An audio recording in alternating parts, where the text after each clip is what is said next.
Hello everyone, welcome to this video.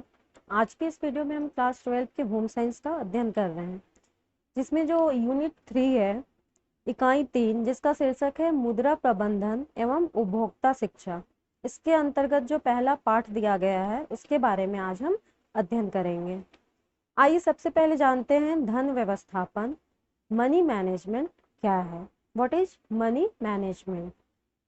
Money management का मतलब है अपने पैसे का प्रबंधन करना, जिससे जो पैसा आप कमाते हैं उसका कितना प्रतिशत अपनी ज़रूरतों पर, कितना प्रतिशत सेविंग्स यानी बचत पर खर्च करते हैं। मनी मैनेजमेंट एक फाइनेंस मैनेजमेंट है, जिससे आप होने वाले खर्चों, बजट को इस तरह मैनेज करते हैं कि मनी प्रॉब्लम ना तो प्रेजेंट में और ना ही फ्यूचर में आए। आपने सड़क किनारे बहुत से ऐसे चाट वाले या गोलगप्पे वाले यानी छोटे स्तर पर काम करने वालों को देखा होगा, जिनकी दुकान में या ठेले पर काफ़ी भीड़ होती है और वो इतना कमाते हैं कि आप यकीन नहीं कर सकते। पर कई साल बाद भी उनमें से 99% 99% लोगों की लाइफ स्टाइल वैसी ही रहती है।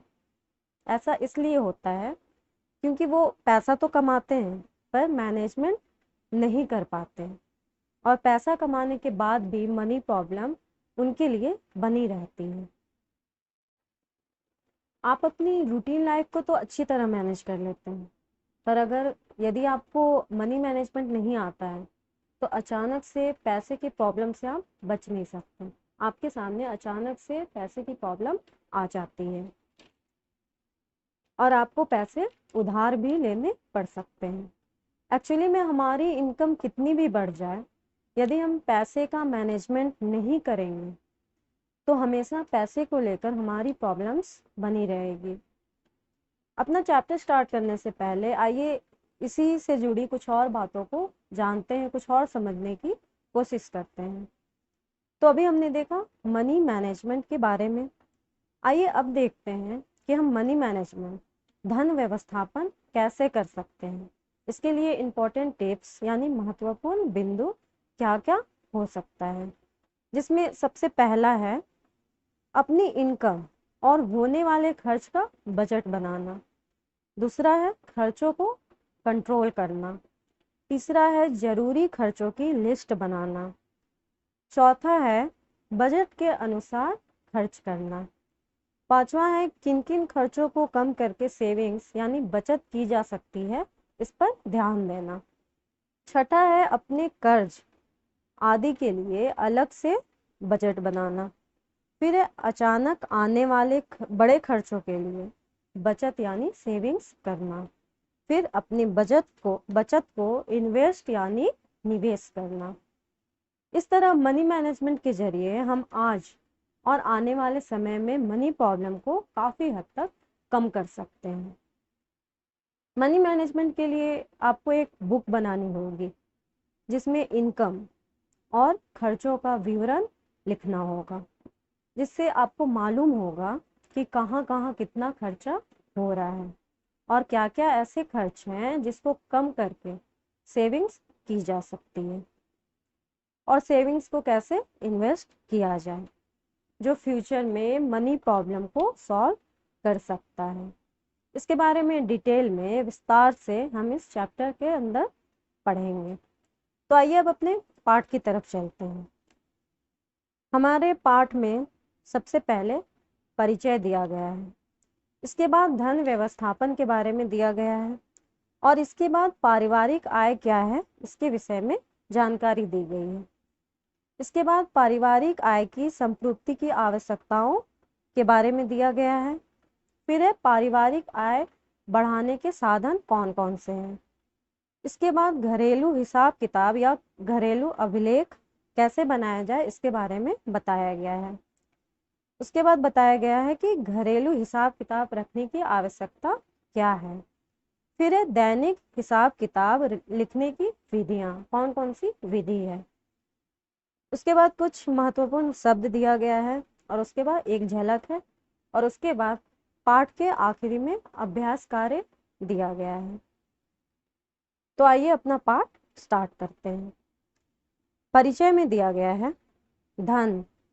धन एक ऐसा साधन है जिसके माध्यम से मानव अपनी समस्त आवश्यकताओं की पूर्ति करता है। धन को एक भौतिक एवं अमानवीय साधन माना जाता है जो मानवीय साधनों जैसे शक्ति, समय, ज्ञान, कौशल आदि का उपयोग करके मानव द्वारा अर्जित किया जाता है। धन मानव को सुख सुविधाएं उपलब्ध कराता है तथा उसका जीवन स्तर ऊंचा करता है। धन वह साधन है जिसके माध्यम से व्यक्ति अपने लक्ष्यों को प्राप्त करता है तथा धन की बचत करके अपने भविष्य को सुरक्षित रखता है। इसके बाद दिया गया है धन व्यवस्थापन, मनी मैनेजमेंट। धन व्यवस्थापन का अभिप्राय है सभी प्रकार की आय का आयोजन, नियंत्रण तथा मूल्यांकन करना जिससे परिवार के लिए अधिकतम संतुष्टि प्राप्त की जा सके। एक बार फिर मैं बता रही हूँ, धन व्यवस्थापन का अभिप्राय है सभी प्रकार की आय का आयोजन, नियंत्रण तथा मूल्यांकन करना जिससे परिवार के लिए अधिकतम संतुष्टि प्राप्त की जा सके। धन एक सीमित साधन है। धन का अधिक होना अपने आप में आर्थिक समस्याओं का समाधान नहीं है, क्योंकि व्यवस्थापन के बिना अधिक धन का अपव्यय हो सकता है, जबकि अच्छे संचालन से सीमित आय से भी अधिकतम संतुष्टि प्राप्त की जा सकती है। इसका मतलब यदि हमारे पास अधिक धन है, हमारा इनकम ज़्यादा है और हमें मनी मैनेजमेंट नहीं आता है तो पैसे का दुरुपयोग भी हो सकता है। हम अपने भविष्य के लिए पैसे को बचा नहीं सकते। लेकिन अगर हमारी इनकम कम है और हमें मनी मैनेजमेंट आता है तो हम अपने भविष्य के लिए पैसे बचा सकते हैं।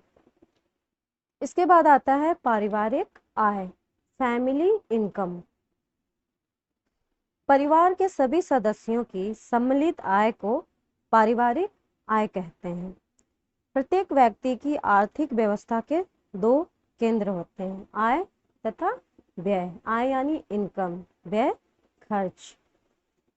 धन का व्यवस्थापन करते समय परिवार की आय व्यय में संतुलन स्थापित करते हुए धन का प्रयोग इस प्रकार होना चाहिए जिससे परिवार को अधिकतम सुख एवं समृद्धि प्राप्त हो सके।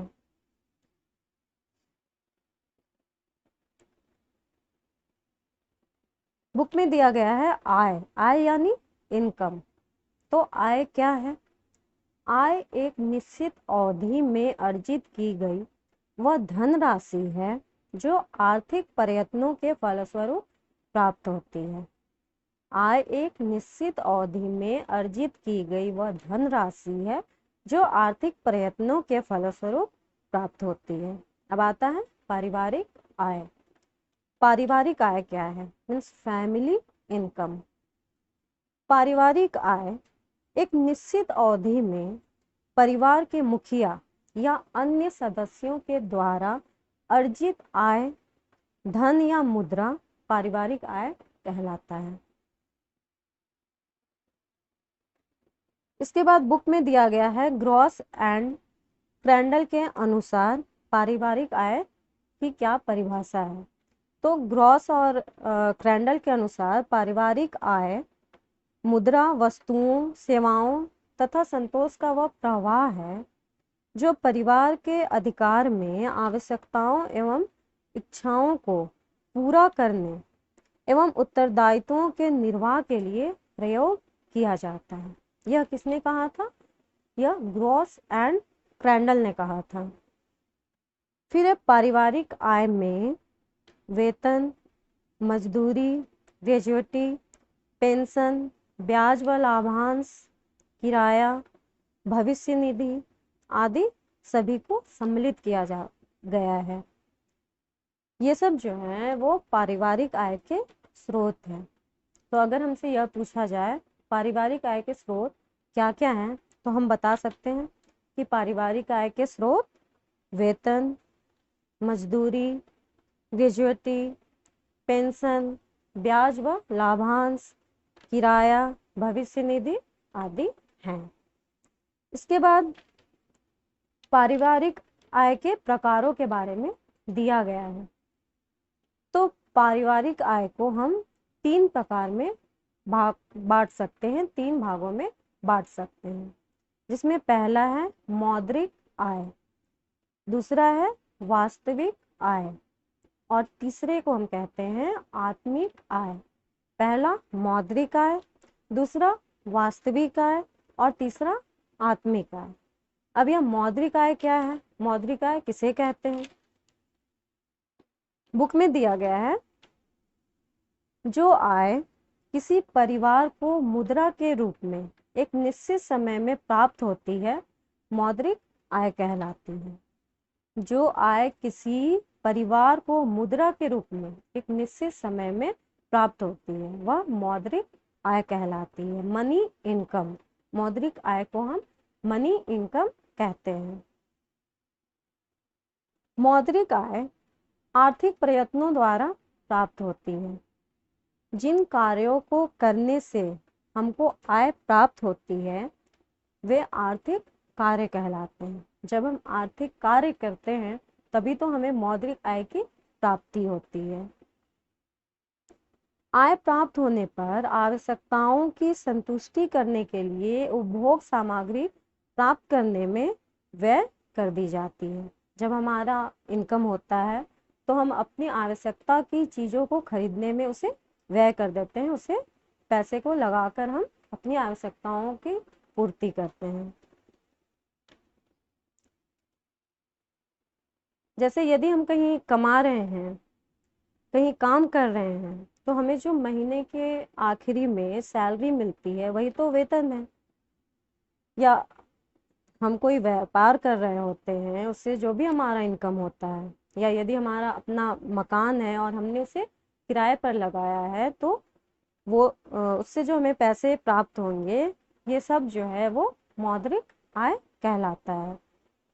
इसके बाद ग्रॉस एंड क्रैंडल के अनुसार मौद्रिक आय का परिभाषा दिया गया है। तो मौद्रिक आय से तात्पर्य उस क्रय शक्ति से है जो मुद्रा के रूप में किसी निश्चित समय में एक परिवार को प्राप्त होती है। ऐसा ग्रॉस और क्रैंडल ने बताया है। तो ग्रॉस और क्रैंडल ने हमें यह बताया कि मौद्रिक आय से तात्पर्य उस क्रय शक्ति से है जो मुद्रा के रूप में किसी निश्चित समय में एक परिवार को प्राप्त होती है। इसके बाद है मौद्रिक आय के साधन क्या क्या है। मौद्रिक आय किन किन रूप में हमें प्राप्त हो सकता है? तो मौद्रिक आय के जो साधन होते हैं वो निम्नलिखित हैं, जैसे वेतन, पेंशन व ग्रेजुएटी, ब्याज व लाभांश, मजदूरी, किराया, लाभ, भविष्य निधि कोष, बोनस, ये सब जो है वो मौद्रिक आय के साधन हैं। अब यह वेतन, वेतन क्या है? जब हम कहीं नौकरी कर रहे होते हैं तो उससे हमें हर महीने पैसे प्राप्त होते हैं। महीने के आखिरी में हमें सैलरी मिलती है, तो उससे हम क्या कहते हैं? सैलरी यानी वेतन कहते हैं। यह जो है वो मौद्रिक आय का सबसे महत्वपूर्ण साधन है। उसके बाद आता है पेंशन या ग्रेजुएटी। तो रिटायरमेंट के बाद जो हमें पेंशन मिलता है वह भी आय का एक साधन ही है।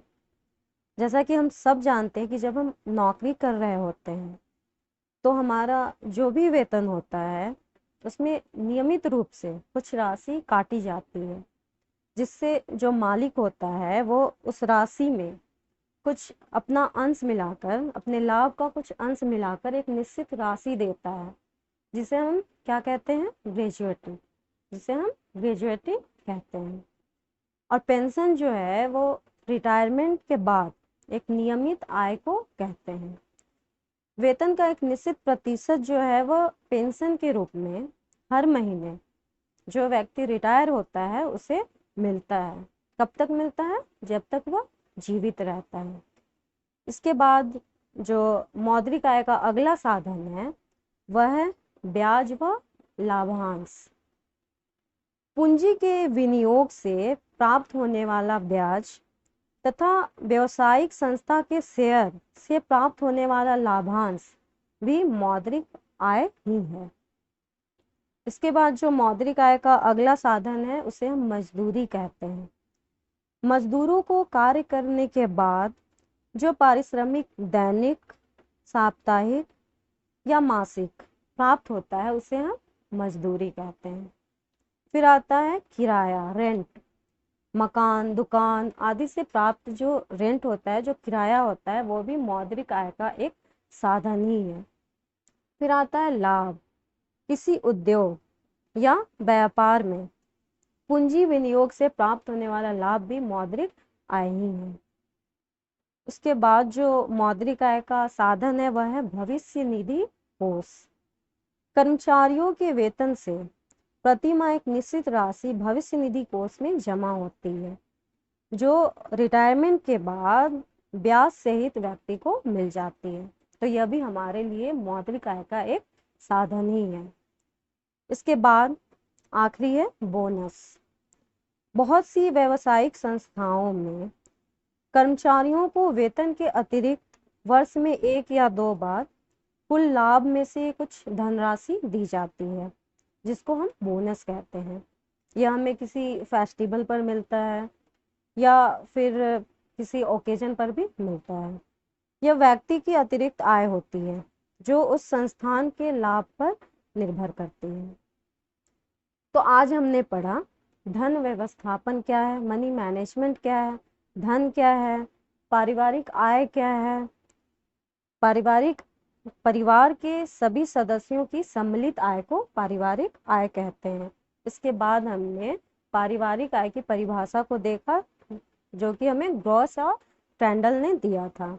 तो ग्रॉस और क्रैंडल ने पारिवारिक आय की परिभाषा दी है, जिसके अनुसार पारिवारिक आय मुद्रा, वस्तुओं, सेवाओं तथा संतोष का वह प्रवाह है जो परिवार के अधिकार में आवश्यकताओं एवं इच्छाओं को पूरा करने एवं उत्तरदायित्वों के निर्वाह के लिए प्रयोग किया जाता है। इसके बाद हमने पारिवारिक आय के स्रोतों को देखा, जिसमें वेतन है, पेंशन है, ग्रेच्युटी है, ब्याज है, लाभांश है, मजदूरी है, बोनस है आदि सम्मिलित होते हैं। इसके बाद हमने पारिवारिक आय के प्रकारों को देखा। तो पारिवारिक आय के 3 प्रकार होते हैं। पारिवारिक आय को हम 3 प्रकारों में बांट सकते हैं, जिसमें पहला मौद्रिक आय, दूसरा वास्तविक आय और तीसरा आत्मिक आय है। तो आज हमने मौद्रिक आय के विषय में अध्ययन किया था। जो आय किसी परिवार को मुद्रा के रूप में एक निश्चित समय में प्राप्त होती है उसे हम मौद्रिक आय कहते हैं। फिर ग्रॉस और क्रैंडल ने मौद्रिक आय का परिभाषा दिया, जिसके अनुसार मौद्रिक आय से तात्पर्य उस क्रय शक्ति से है जो मुद्रा के रूप में किसी निश्चित समय में एक परिवार को प्राप्त होती है। इसके बाद हमने मौद्रिक आय के साधनों को देखा। तो मौद्रिक आय के साधन निम्नलिखित हैं, जिसमें पहला है वेतन, दूसरा है पेंशन व ग्रेच्युटी, तीसरा है ब्याज व लाभांश, चौथा है मजदूरी, पांचवा है किराया, छठा लाभ, सातवां है भविष्य निधि कोष और आठवां है बोनस। आज के वीडियो में बस इतना ही। अगले वीडियो में हम पारिवारिक आय के अगले 2 प्रकार, वास्तविक आय और आत्मिक आय के विषय में अध्ययन करेंगे।